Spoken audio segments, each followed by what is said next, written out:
रिद्धी सिद्धीचे लाव आणि शेब हे दोन पुत्र झालेले आहे।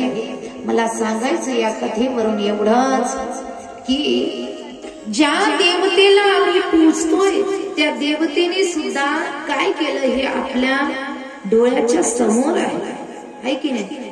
म्हणून याच्यावरून कथेवरून काय लक्षात घ्यायचं, माता पिता पूजनीय आहे।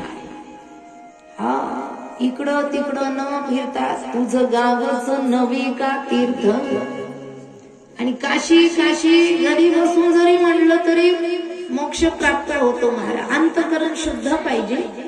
त्या देवाला पूजण्यापेक्षा घरातल्या देवाची जर पूजा केली तर तो तिथं असणारा घरी आल्याशिवाय राहत नाही।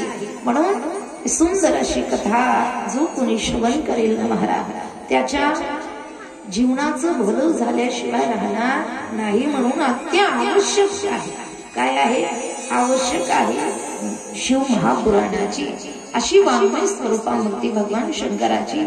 हा आहे कुमारखंड। सकाळी आपण पाहला सतीखंड, पार्वती